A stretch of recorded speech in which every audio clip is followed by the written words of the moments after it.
मेरे प्रिय बालकों, आज मैं तुमसे कोई साधारण सलाह देने नहीं बैठा हूं। आज मैं तुम्हारे जीवन की उस जड़ को पकड़ने आया हूं जहां से या तो मनुष्य ऊपर उठता है या वहीं से धीरे धीरे भीतर ही भीतर टूट जाता है। तुम में से बहुत से बच्चे रोज किताब खोलते हैं, लेकिन मन कहीं और होता है, और फिर तुम कहते हो महाराज पढ़ते हैं फिर भी याद नहीं रहता। बेटा याद रखना, ये समस्या दिमाग की नहीं है, ये समस्या मन की है।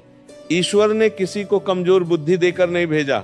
अगर बुद्धि कमजोर होती तो किसान का बेटा विद्वान न बन पाता, मजदूर का बच्चा डॉक्टर न बन पाता, और साधारण घर का विद्यार्थी इतिहास न रच पाता। समस्या ये नहीं कि तुम पढ़ नहीं सकते, समस्या ये है कि तुम्हारा मन बिखरा हुआ है। मन कभी मोबाइल में अटका है, कभी तुलना में फंसा है, कभी डर में उलझा है, और कभी आलस के कंबल में लिपटा हुआ है। और फिर तुम किताब खोलते हो और उम्मीद करते हो कि ज्ञान अपने आप भीतर उतर जाएगा। बेटा ऐसा नहीं होता। ज्ञान वहां उतरता है जहां मन ठहरता है। अब मैं तुमसे एक प्रश्न पूछता हूं, ईमानदारी से उत्तर देना, किसी को नहीं, खुद को। जब तुम मोबाइल उठाते हो तो नींद क्यों भाग जाती है, और जब किताब उठाते हो तो पलकें क्यों भारी हो जाती हैं? क्योंकि मन आसान सुख चाहता है, मन अनुशासन नहीं चाहता, मन तुरंत आनंद चाहता है। और यही मन अगर साध लिया जाए तो वही मन तुम्हें शिखर तक पहुंचा देता है। शास्त्र कहते हैं मन ही मनुष्य का मित्र है और मन ही मनुष्य का शत्रु। जो मन को जीत ले वो संसार जीत लेता है, और जो मन से हार गया वो सब कुछ होते हुए भी खाली रह जाता है। अब समझो उस समय को जिसे हमारे ऋषियों ने सदियों पहले पहचान लिया था, ब्रह्म मुहूर्त। ये कोई अंधविश्वास नहीं है, ये प्रकृति का नियम है। सूर्योदय से पहले का वह समय जब वातावरण शांत होता है, जब धरती भी श्वास लेती है और मनुष्य का मन सबसे कम विकारों से घिरा होता है। उस समय मन में न तो ईर्ष्या होती है, न तुलना होती है, न कोई दिखावा। उस समय जो पढ़ा जाता है वो सिर्फ दिमाग में नहीं जाता, वो सीधे संस्कार बन जाता है। रात की पढ़ाई मजबूरी से होती है, सुबह की पढ़ाई साधना से होती है। रात को पढ़ते समय मन कहता है कब खत्म हो, कब सोए। सुबह पढ़ते समय मन कहता है और समझूं और जानूं। यही अंतर है।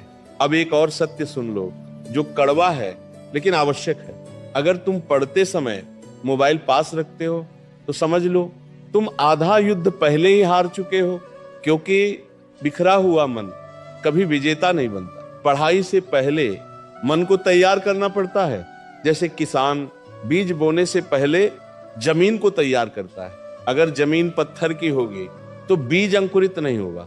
ठीक वैसे ही अगर मन अशांत होगा तो ज्ञान नहीं टिकेगा। इसीलिए पढ़ने से पहले कुछ पल रुकना सीखो। आंख बंद करो, श्वास गहरी लो और मन में कहो मैं अभी जो करने जा रहा हूं वह मेरे जीवन की नींव है। यह छोटा सा संकल्प पढ़ाई की दिशा बदल देता है।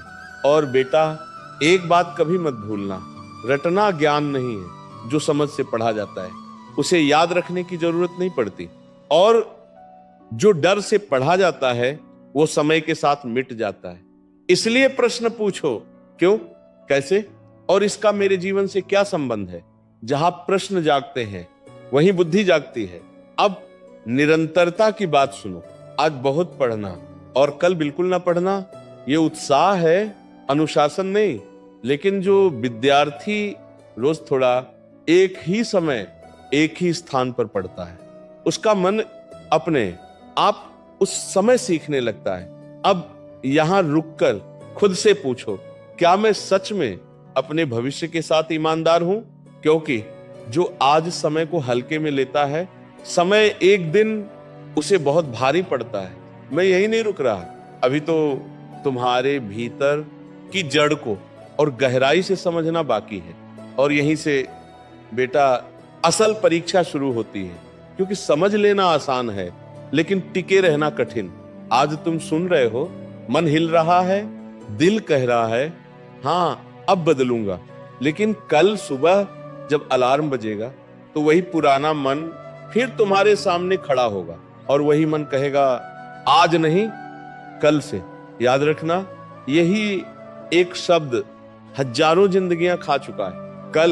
कल कोई दिन नहीं होता, कल एक धोखा होता है, कल एक मीठा जहर है जो मेहनत को सुला देता है। जो विद्यार्थी हर बात कल पर छोड़ देता है वो धीरे धीरे अपने भविष्य को भी कल पर छोड़ देता है। अब एक सच्चाई सुन लो जो कोई शिक्षक सीधे नहीं कहता। पढ़ाई में मन इसलिए नहीं लगता क्योंकि मन को तुरंत फल चाहिए। मन कहता है इतनी मेहनत करूं तो बदले में अभी क्या मिलेगा, और पढ़ाई तुरंत कुछ नहीं देती। लेकिन जीवन उसी को सब देता है जो बिना मांगे मेहनत करता है।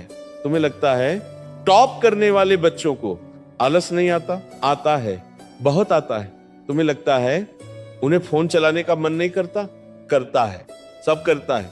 फर्क सिर्फ इतना है, वे मन की सुनते नहीं, मन को सिखाते हैं।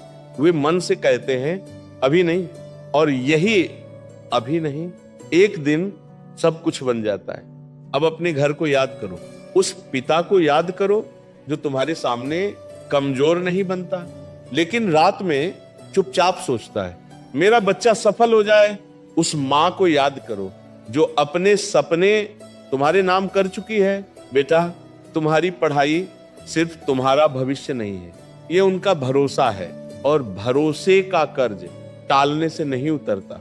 अब एक और बात जो बहुत जरूरी है, अगर पढ़ते समय तुम बार बार अपने आप को कोसते हो मुझसे नहीं होता, तो समझ लो तुम खुद के सबसे बड़े दुश्मन हो। दिमाग आदेश मानता है, जो तुम उसे बार बार कहते हो वो वही बन जाता है। आज से ये वाक्य बदलो, मुझे याद नहीं रहता कि जगह कहो मैं सीख रहा हूं। याद रखना, सीखने वाला कभी कमजोर नहीं होता, कमजोर वह होता है जो कोशिश छोड़ देता है। अब दिनचर्या की बात सुनो, बिना समय के पढ़ाई ऐसी नाव है जिसका कोई किनारा नहीं। एक तय समय चुनो, एक तय स्थान चुनो और उसी को अपनी साधना की जगह बना लो। जब मन भटके तो उसे डांटो मत, उसे वापस बुलाओ। जैसे माँ भटके बच्चे को डांट कर नहीं प्यार से पकड़ती है। और सबसे जरूरी बात, अपने लक्ष्य को छोटा मत रखो। जो छोटा सोचता है वो थोड़ी मेहनत करता है, जो बड़ा सोचता है वह खुद को बदल देता है। अब मैं तुमसे कोई चमत्कार का वादा नहीं करता, मैं ये नहीं कहता कि सब आसान हो जाएगा। मैं सिर्फ इतना कहता हूं, अगर तुम टिक गए तो तुम बदल जाओगे, और जो बदल गया उसे दुनिया एक दिन पहचानती ही है। यहीं से तुम्हारी आदतें धीरे धीरे नया रूप लेने लगेंगी। यहीं से तुम्हारा आत्मविश्वास शोर नहीं शांत ताकत बनेगा, और यहीं से तुम अपने पुराने रूप को पीछे छोड़ने लगो।